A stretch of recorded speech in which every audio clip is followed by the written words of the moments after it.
Hello दोस्तों, आप सभी का स्वागत है अपने YouTube channel Maurya classes number 1 पर।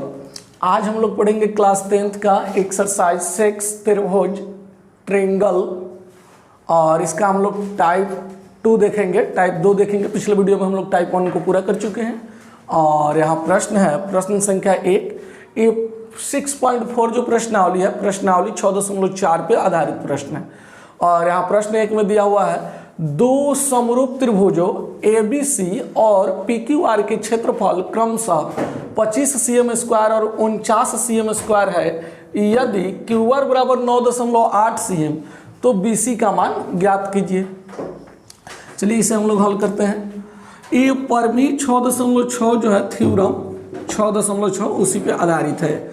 दो समरूप त्रिभुजों के जो क्षेत्रफलों का अनुपात होता है उनकी संगत भुजाओं के अनुपात के वर्ग के बराबर होता है। चाहे आप कह सकते हैं दो समरूप त्रिभुजों के क्षेत्रफलों का अनुपात उनकी भुजाओं के वर्गों के अनुपात के बराबर होता है, संगत भुजाओं के अनुपात के वर्ग के बराबर। तो यहाँ इसे हम हल कर लेते हैं। एक का हल क्या लिख सकते हैं हम लोग, दिया है प्रश्न में दिया हुआ है। क्या दिया है, दो समरूप त्रिभुज है, मतलब पहले हम लोग ले लेते हैं त्रिभुज ABC और त्रिभुज PQR और त्रिभुज PQR में यहाँ हम लोग लिख लेते हैं त्रिभुज ABC समरूप त्रिभुज PQR।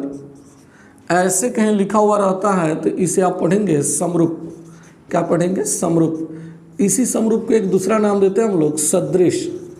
इंग्लिश में बोले तो इसको सिमिलर बोलते हैं। क्या बोलते हैं, सिमिलर। तो यहाँ लिख लिया हम लोग त्रिभुज ABC समरूप त्रिभुज PQR।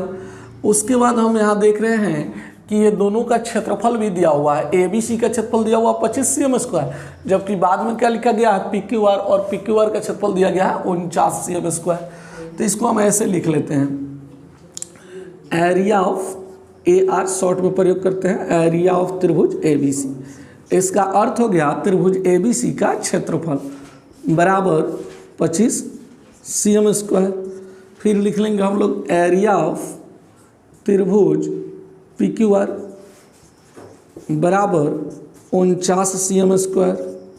इसका भी अर्थ हो गया त्रिभुज PQR का क्षेत्रफल बराबर 49 cm²। यदि QR बराबर दिया हुआ है 9.8 cm, QR कितना दिया हुआ है, 9.8 cm। QR है 9.8 cm, और फिर आपसे ज्ञात करने के लिए बोला गया है BC। तो BC बराबर क्वेश्चन मार्क। प्रश्न से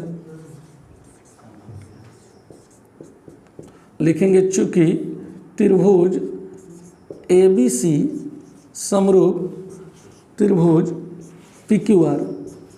अब देखिए, जब दो त्रिभुज समरूप होते हैं तो दो समरूप त्रिभुजों का क्षेत्रफल उनकी संगत भुजाओं के अनुपात के वर्ग के बराबर होता है। चाहे आप कह सकते हैं उनकी संगत भुजाओं के वर्गों के अनुपात के बराबर होता है।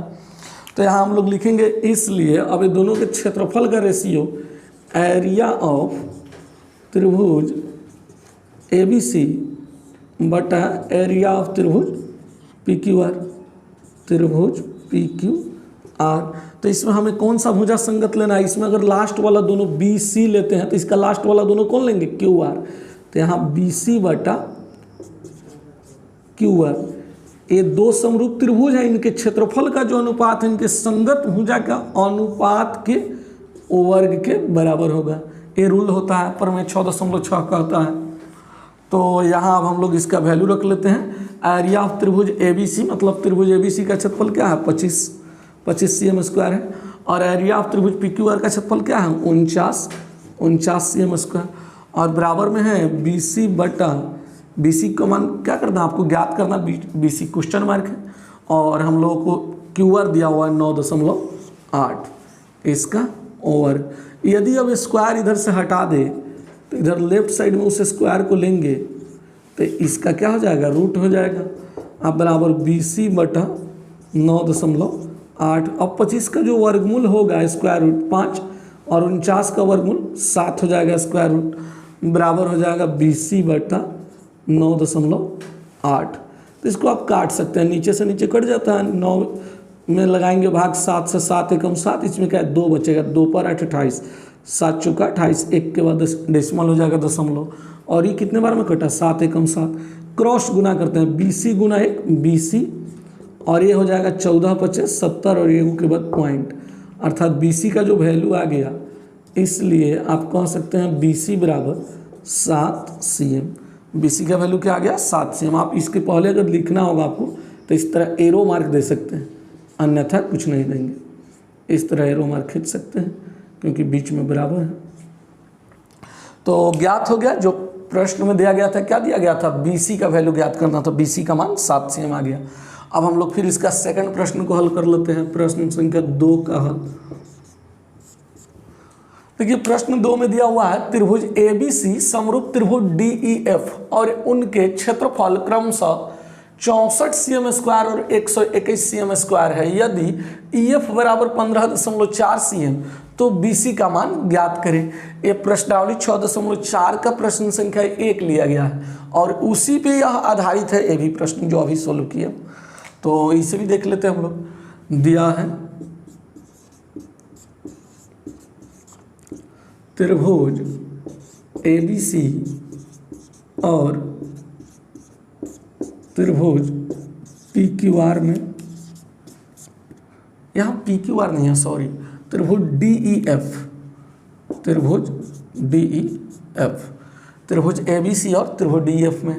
फिर इसमें दिया हुआ त्रिभुज ABC समरूप त्रिभुज DEF और यहाँ दिया हुआ उनके क्षेत्रफल क्रमशः, पहले ABC लिखा हुआ तो ABC का क्षेत्रफल क्या है पहले यहाँ 64 cm², मतलब हम लोग फिर उसी तरह लिख लेंगे एरिया ऑफ त्रिभुज ABC इक्वल 64 cm²। उसके बाद फिर बाद में दिया हुआ 121 cm² यानी एरिया ऑफ त्रिभुज DF, बाद में वहाँ क्या लिखा हुआ DF। तो एरिया ऑफ त्रिभुज DF मतलब त्रिभुज DF का क्षेत्रफल 121 cm²। और इसमें दिया हुआ है EF का वैल्यू दिया हुआ है, EF दिया हुआ है 15.4 cm और ज्ञात करना है आपको BC, इसमें भी ज्ञात करना है। तो BC बराबर क्वेश्चन मार्क। हल करते हैं इसको प्रश्न से, लिखेंगे चूंकि त्रिभुज ABC समरूप त्रिभुज PQR, त्रिभुज ABC समरूप त्रिभुज PQR। फिर यहाँ जब दो त्रिभुज समरूप होते हैं तो इसके जो क्षेत्रफल का अनुपात होता है एरिया ऑफ त्रिभुज ABC बटा एरिया ऑफ त्रिभुज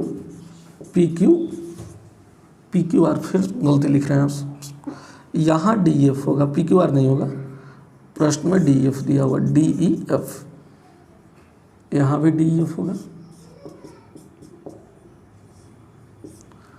एरिया ऑफ त्रिभुज ABC बटा एरिया ऑफ त्रिभुज DEF बराबर, अब इसका लास्ट वाला दोनों लेंगे BC, तो इसका लास्ट वाला क्या लेंगे EF।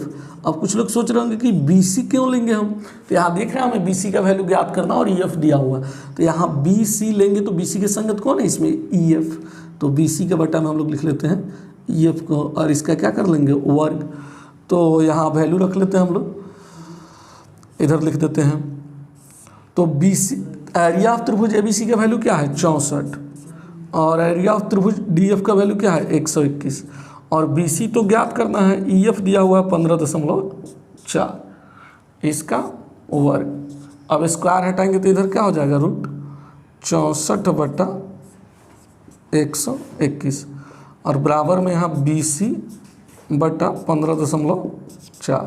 तो ये फिर 64 का जो वर्गमूल होगा वो 8 हो जाएगा और 121 का वर्गमूल 11 बराबर BC बटा 15.4। तो इस 11 से ही 15.4 कट जाएगा, यहाँ दशमलव 11 एकम 11, इस 15 में से 11 घटा ले तो 4 आ जाएगा, 4 पर 4 44, 11 चौका 44, 1.4 से, क्योंकि यहाँ दशमलव है 1.4 से ही पूरा पूरा कट जा रहा है। तो हम लोग क्या करेंगे, 11 एकम 11 क्रॉस गुना करेंगे, BC गुना 1 BC और बराबर 14 गुना 8 क्या आ जाएगा 112 और दशमलव 1 अंकों के बाद, क्योंकि दशमलव के पहले यहाँ 1 अंक है ना, यहाँ 1.4 है, तो 11.2 cm किसका वैल्यू आ गया है, BC का आ गया। फिर आप यहाँ देना चाहें तो एरो मार्क ऐसे दे सकते हैं, अन्यथा कुछ नहीं देंगे। प्रश्न संख्या 3 देखते हैं। प्रश्न 3 में दिया हुआ है त्रिभुज ABC और DF दो समरूप त्रिभुज है। इस प्रकार की BC बराबर 4 cm, EF बराबर 5 cm और त्रिभुज ABC का क्षेत्रफल बराबर 64 cm स्क्वायर, तब त्रिभुज DF का क्षेत्रफल ज्ञात करें। जैसा कि हम लोग पहला क्वेश्चन में देखे हैं कि दो त्रिभुज का क्षेत्रफल दिया हुआ था और वो दोनों त्रिभुज समरूप था और उसमें एक भुजा दिया हुआ था, ठीक उसके संगत दूसरी भुजा, दूसरे त्रिभुज की दूसरी भुजा पूछा गया था। तो इसमें क्या है कि दोनों त्रिभुज की संगत भुजा दिया हुआ है और एक त्रिभुज का क्षेत्रफल दिया हुआ और दूसरे त्रिभुज का क्षेत्रफल पूछ लिया गया है। सेम उसी तरह बनेगा। 3 का हल लिखते हैं, दिया है क्या है, ABC और DF दो त्रिभुज, तो त्रिभुज ABC और त्रिभुज DEF में लिख लेते हैं त्रिभुज ABC समरूप त्रिभुज DEF, ये दोनों त्रिभुज समरूप हैं। और उसके बाद इसमें दिया हुआ BC का वैल्यू दिया हुआ है, BC बराबर दिया हुआ है 4 cm, EF बराबर दिया हुआ है 5 cm और फिर एरिया दिया हुआ है ABC का, एरिया ऑफ त्रिभुज ABC यानी कि त्रिभुज ABC का क्षेत्रफल 64 cm स्क्वायर और ज्ञात करना है एरिया ऑफ त्रिभुज DEF त्रिभुज DEF का क्षेत्रफल, क्वेश्चन मार्क। प्रश्न से लिखेंगे चूंकि त्रिभुज ABC समरूप त्रिभुज DEF, तो जब दो त्रिभुज समरूप होते हैं तो उसके जो क्षेत्रफलों का अनुपात होता है उसके संगत भुजाओं के अनुपात का वर्ग होता है। तो हम लोग यहाँ लिख लेते हैं एरिया ऑफ त्रिभुज ABC बटा एरिया ऑफ त्रिभुज DEF बराबर, इसका हम लोग लास्ट वाला BC लेते हैं, यहाँ BC भुजा पता है तो BC के संगत इसमें क्या हो जाएगा, लास्ट वाला दोनों EF, तो संगत भुजा के अनुपात का वर्ग। तो इसमें अब हम लोग मान रख लेते हैं एरिया ऑफ त्रिभुज ABC का वैल्यू दिया हुआ है 64 cm स्क्वायर और बटा ज्ञात करना हम लोग को एरिया ऑफ त्रिभुज DEF और बराबर में BC का वैल्यू दिया हुआ है 4 और EF का वैल्यू है 5 और इसका वर्ग। तो यहाँ 64 बटा एरिया ऑफ त्रिभुज DEF बराबर 4 का वर्ग 16 हो जाएगा और 5 का वर्ग 25। वर्ग का मतलब है 4 का स्क्वायर का मतलब है 4 को 4 से गुना करना यानी 16 और 5 का स्क्वायर का मतलब 5 को 5 से गुना करना यानी 25। तो इसको अब कटा लेते हैं हम लोग। 64 16 से क्या बार में कट जाएगा, 4 बार में, 16 चौका 64 और 16 एकम 16। अब गुना करते हैं क्रॉस, तो 1 गुना एरिया ऑफ त्रिभुज DEF क्या आ जाएगा, एरिया ऑफ त्रिभुज DEF और बराबर में हो जाएगा 25 गुना 4 100, 25 चौका क्या हो जाएगा 100। वैसे ऐसे भी देख सकते हैं, 5 चौका 20 का 0 हासिल 2 और 2 चौका 8 और 2 10। तो यहाँ 100 एरिया या क्या चीज़ में आएगा, एरिया स्क्वायर में यानी CM स्क्वायर। इसलिए आप कह सकते हैं एरिया ऑफ त्रिभुज DEF बराबर 100 cm स्क्वायर यानी त्रिभुज DEF का क्षेत्रफल आ गया 100 cm स्क्वायर। इसके पहले अगर आप लिखना चाहेंगे तो यहाँ एरो मार्क कर सकते हैं। यही इस प्रश्न का आंसर हो गया। अब हम लोग प्रश्न संख्या 4 का हल देख लेते हैं। 4 का हल तो देखिए प्रश्न 4 में दिया हुआ है दो समरूप त्रिभुजों ABC और DEF में AC बराबर 3 cm और DF बराबर 5 cm है, तो दोनों त्रिभुजों के क्षेत्रफलों का अनुपात ज्ञात करें।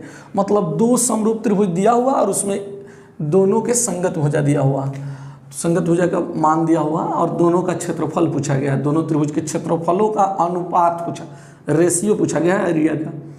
तो यहाँ हम लोग लिख लेते हैं, दिया है